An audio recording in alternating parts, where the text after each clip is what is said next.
Hello everyone, back at it again with another video. I just launched my little kayak into this beautiful pond, and we're going to get into the fishing in a little bit, but I wanted to spend a few minutes talking about this pond and what they have planned for it. So it's about 55 acres. I've fished here for 30 years. It's home to a lot of fish, a lot of birds. There's a couple geese up on my right there. All kinds of ducks, waterfowl, turtles, some big snapping turtles in here, frogs, snakes, pretty much any wild critter that needs water to survive. You could find it in here at different times of the year. There's some beautiful waterfront homes on my right. And I guess the problem some people have voiced is that the weeds get thick in late summer. And there are some invasive weeds in the pond that didn't used to be here.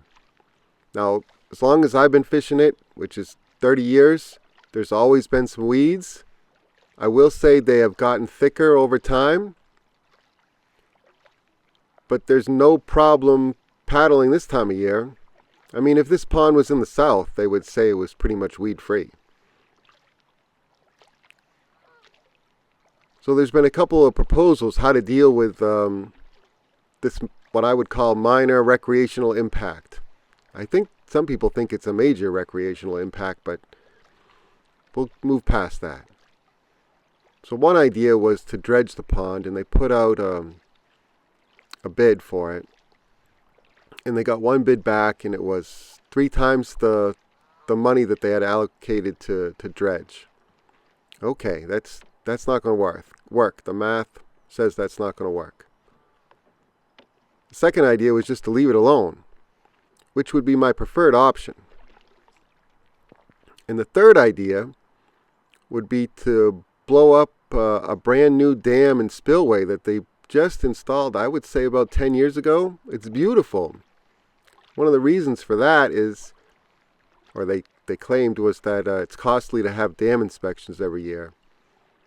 And I think that's a new rule that you have to have the dam inspected every year. But it's a brand new dam. I mean, it should last 100 years.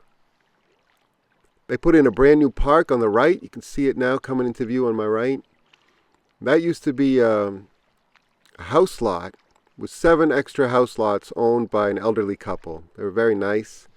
I think they passed away or moved away. And the town bought the land and put a park in. And that was to prevent developers from putting in a condo complex.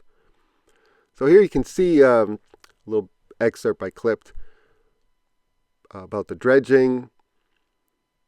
And they had a task force. They hired consultants. And the consultants came back and said, your best option is to drain the pond. And that just grinds my gears, because what's going to be left is a stream that goes to the old dredged area, which is about 6 acres. So the 55-acre pond, you can see it coming into view now, more of it anyway, it goes on for quite a bit. The 55-acre pond will be condensed into about 6 acres where they dredged previously. And there'll be a stream coming in, a stream coming out, and mud. A lot of mud. And I know for previous experience, when they decide to drain a pond in the name of conservation, there's no attempt made to save any of the fish that live there, any of the turtles, any of the frogs. And a lot of them either get washed downstream, where there isn't sufficient habitat for them, or they stay in place, or they die. And, if you're going to argue for conservation, I feel like you should take steps to conserve the life that's in these ponds, which there's a lot of life in here. The other problem is that the waterfront houses, which there are quite a few of them, and they're nice, those are going to be mud front houses for quite a while. I think eventually, and I don't know exactly how long it's going to take, but eventually you might get meadowlands and marshland and things like that. But for a while, it's going to be mud. And I don't know about you, but I would pay more for a waterfront house than I would a mudfront house. So the whole thing doesn't make a lot of sense to me. But the consultants that they hired seem to think that the best option is to blow up the dam, the new dam that they just built. And I don't know how much it cost, but it wasn't cheap. It kind of blows my mind. So this is an artist's rendition of what it would look like. Stream in, stream out, pond in the middle. But there's a forced perspective that makes the pond look bigger than it will ultimately be at the end. So basically it's going to be 90% smaller than what it is now. And to me that just math-wise means 90% less fish, 90% less waterfowl, 90% less turtles, 90% less frogs, 90% less of everything. And to me that's not a good trade-off in the name of conservation. So basically all those red X's signify where the water used to be, and the blue oval is where they dredged before. That's the deepest part of the pond. That's what you're going to be left with. Stream in, stream out, small pond in the middle. So I'm flipping a jig towards some shoreline reeds here, hoping to get some early season bass. They haven't quite moved up yet, but all this that I'm fishing right now, all this wood, all these reeds, all of it's going to be high and dry if they blow up the dam and drain the pond. And I feel like if the argument is for improved recreational opportunities, if you get rid of 90% of the pond, there's going to be a lot less real estate for recreational opportunities. I mean, again, it's just math and common sense. So the option I would prefer is just to leave it alone. It's doing great right now. There's a ton of fish in it. Yes, it has changed a little over the last 30 years. There's more weeds at the end of August than there used to be. But the fish love it, the animals love it, turtles love it, and there's plenty of opportunities for recreation even in the heat of summer. So I hope they do the right thing and leave it alone, but the recommendation from the consultants was to blow up the dam and drain the pond. All right, let's get back to the fishing.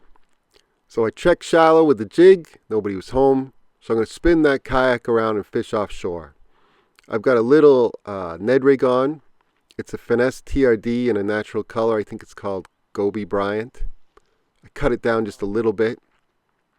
3/32 ounce jig head with a number 1 Gamakatsu hook. And I lathered it up with some Procure crawfish scent. And it didn't take too long before I started getting bites. But I wasn't hooking them, and that means they're either small bass or panfish, because a big bass would have no trouble eating that little finesse TRD, especially since it was cut down. And they ended up being a school of crappie out there. Now, compared with 30 years ago, there's definitely a lot more crappie in this lake than there used to be. To me, that's a good thing. Just makes it a little bit more interesting. I never know what I'm going to catch on the next cast here. Could be more crappie, could be perch, could be bluegill, could be bass. But it seemed like it was mostly crappie out there where I was casting at first. And I was mixing up my retrieve, trying to let it hit bottom, shake it on bottom a little bit, move it forward a little bit, shake it some more. Sometimes I would reel it in and shake it as I was reeling it, like it was a jig and minnow. Just kind of varying the retrieve. I literally just started fishing offshore, so I'm just mixing things up and seeing what the fish will go for and what kind of fish are out there. Seemed like it was mostly crappie. When it's flat calm like this, I really like a Ned rig. The fish seem to respond to it better than something like a crankbait or a chatterbait or a spinnerbait where I really need the wind. I don't know if you noticed, but I was kind of reeling and shaking at the same time. That can be a good way to get a few more fish to come after your bait. I'm mixing up my retrieve, like I said. Sometimes I'll shake it on the bottom. Sometimes I'll hop it a little bit, then shake it. Sometimes I'll shake it while I'm winding, like a jig and minnow. And you get a few more fish in the boat doing that. So the Ned rig's great when there's no wind, but another bait that's great is a jerk bait when there's no wind. And I noticed that there was some fish rising. It's kind of hard to see on camera, but they were occasionally rising to a hatch coming off. So I got my BFS rod out, a little pointer 65, a Lucky Craft pointer 65 jerkbait in perch color. There's a fair amount of juvenile perch in this pond. And went to work. I'm trying to give it a 10 count on the pause. I don't always make it to 10. And I'm just giving it a couple twitches. Trying to work that bait mostly with my rod. Using the reel to reel up the slack. I'm not using the reel to work the bait. I'm using the reel to reel up the slack. And a lot of times they'll hit it on the pause, just like that one did. Let's see what we get. Oh, that's a nice perch. Going for the net, and he's gone. I was a little too slow there with the net. That was a nice perch, though, and it was filled with eggs, so it's nice and fat. Seemed really healthy. Crappie are on the smaller side, and I'm wondering, I mean, there's been crappie in here for a few years, but I think they're still getting established. I don't think they're fully established. Maybe we'll see some bigger ones in a few years. Unless they drain the pond, and then it's hopeless. That's a bluegill. Nice orange belly there. There's a lot of bluegill and pumpkin seeds in this pond. There he is. That one hit the little jerkbait too. I don't catch too many bluegill on the jerkbaits, but some of them go after the small ones. I do better on perch and crappie, trout, small bass. Pickerel of all sizes love jerkbaits. Sometimes white perch. But mostly I'm fishing it because we don't have any wind right now. And because the fish are rising to a hatch, they're tending to be higher in the water column. You know, something like a Ned rig, I'd have to work really fast to keep it up high in the water column. Whereas a little tiny jerkbait like this, it'll stay, 1 to 2 feet down probably, maybe 3. But more likely 1 to 2 feet down. That little BFS combo that's in my hand has saved my butt so many times. But it really shines in tough conditions like this. No wind, cool temperatures. We just had some cold rain come through. Early spring. But pretty much any time the bite's tough, I go to some light spinning rod, or I prefer actually this BFS combo now. What's that? I think that's a little bass. He's splashing me with cold water. Cut that out, sir, and I'll let you go. I gotta be a little careful. It's always the little ones that get me, you know. I don't really get hooked too many times by the big ones. It's the little ones that end up sticking me. So I've learned to be a little bit more careful with the little ones. There we go. Little tiny bass. There he goes. This next catch wasn't a fish at all, but a little piece of plastic. I don't know if it was part of a orange surveying flag or something like that. But I like to get this kind of stuff out of the water, keep the water clean. Especially fishing trash. I try to get as much fishing trash out of there as I can. Alright, so the wind's picked up, and that means I can fish my swim bait rod. So, no wind, I'm going to go finesse stuff, BFS, Ned rig, that kind of thing. With the wind, I can throw things like a swim bait. Now this water's still pretty cool. I'm fishing with a 4.6 inch Berkeley Champ swimmer in the HD yellow perch color. Looks a fair amount like a yellow perch, but it could also pass for some other kind of panfish or bluegill or crappie. It's just a natural bait fish kind of color. Now I'm after bass, but this pickerel took a shot at it, and he's got a full sunfish in his belly. He's got a full sunfish sideways in his belly, and he still went for my swimmer. See you later, Mr. Pickerel. Alright, the wind's cut out, so I'm going to go right back to my BFS combo with the pointer 65 jerkbait. I just missed one there. Now with all jerkbaits, you have to mess around with them a little bit to get them to suspend properly. So if they're floating a little high, you can add heavier split rings or heavier hooks. The pointer 65 that I had originally, it wanted to float up just a little bit in cold water. And since I'm only going to be fishing jerkbaits in cold water, I want them to suspend better in cold water or even be slow sinkers. Plus the hooks that came with it were pretty tiny. So I upgraded those hooks to something a size bigger or so. And now I can handle better fish. And it is more like a slow sinker or suspender. Just mess with them until you get them to do whatever you want.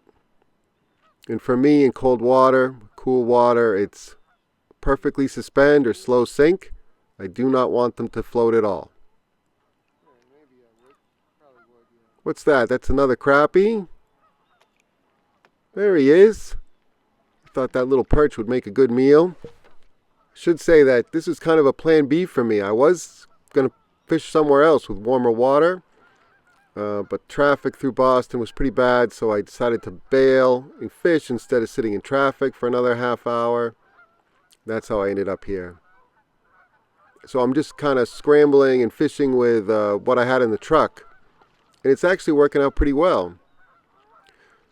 The other thing I should say is that for any kind of slow-moving bait, like a jerk bait, like a Ned rig, I'm going to put some scent on there. And I don't think it matters too much what scent that is.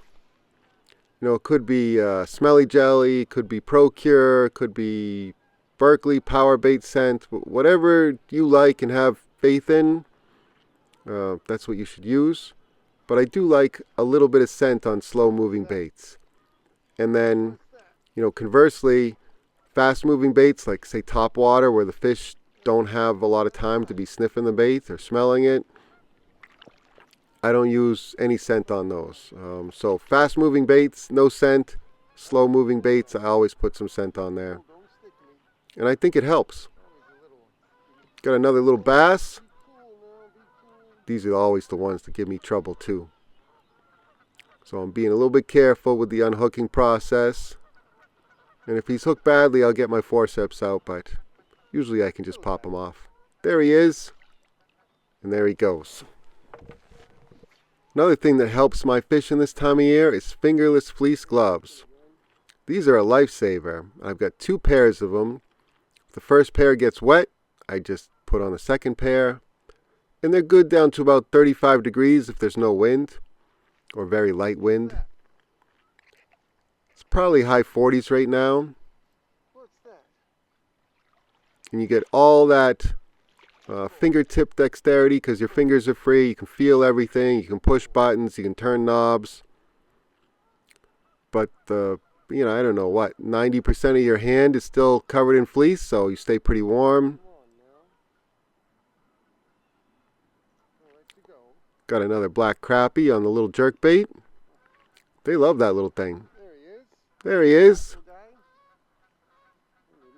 Still pretty fat. They're pre-spawn. They haven't spawned out yet. Got a little bit of a ripple on the water right now. So I'm going to fish the windy side. I'm still fishing the BFS combo. I haven't picked up the swim bait rod yet because I don't think I have quite enough wind for it. Plus I'm doing pretty well with the BFS combo and I'm just out here having fun. So why not stick with it?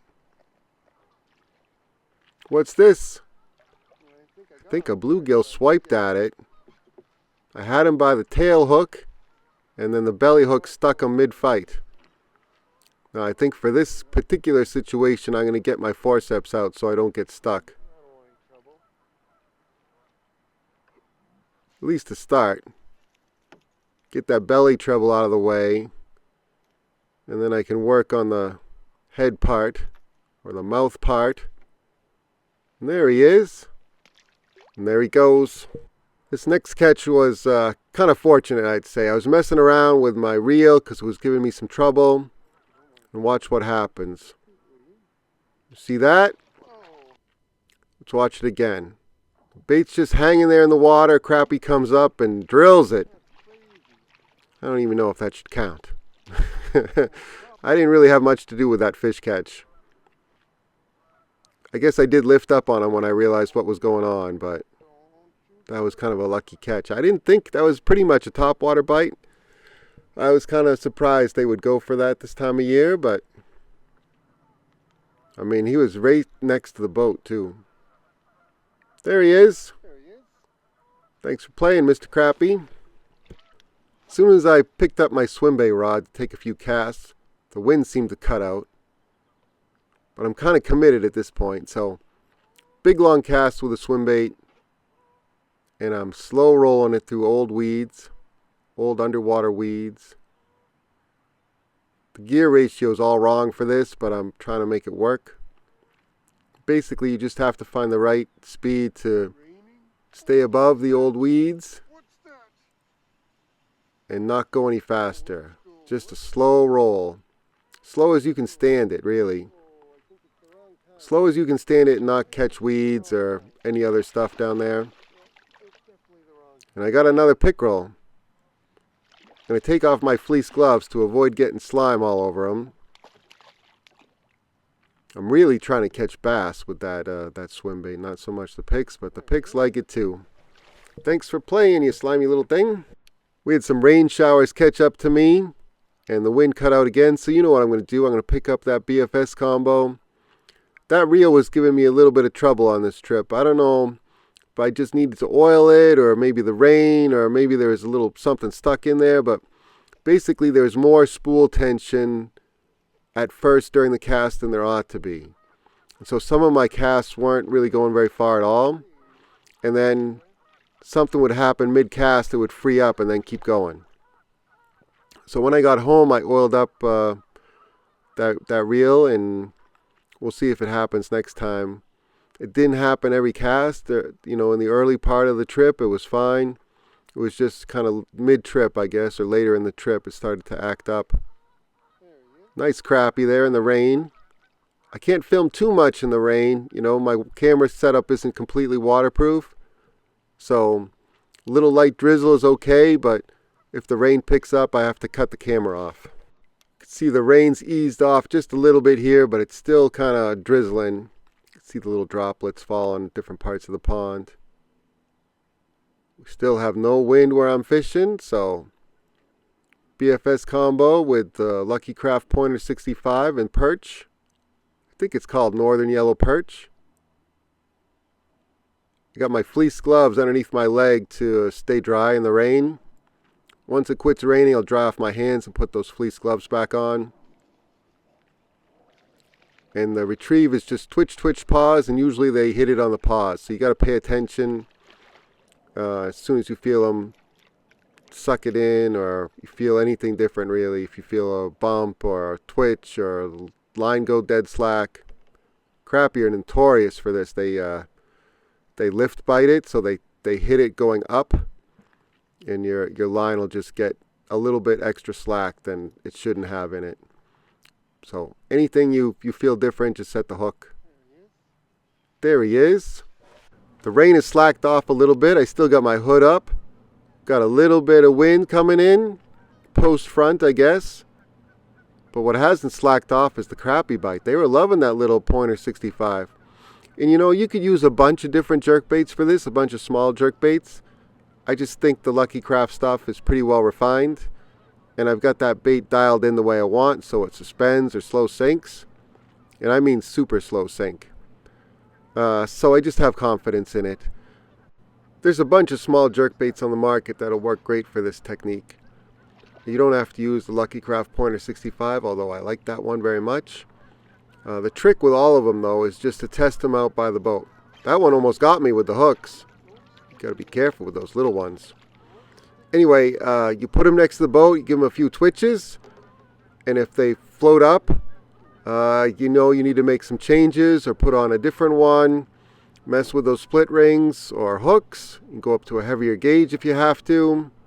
Although I usually prefer to keep light wire hooks on my jerk baits.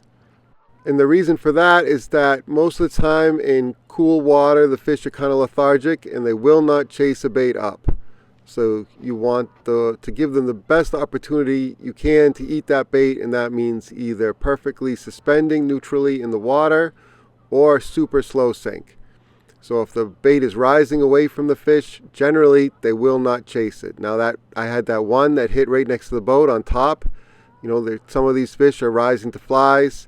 They might have been looking up, and that one definitely came up to eat it. But that's more the exception than the rule. The rule is generally they will not chase in cold water. They will not chase up.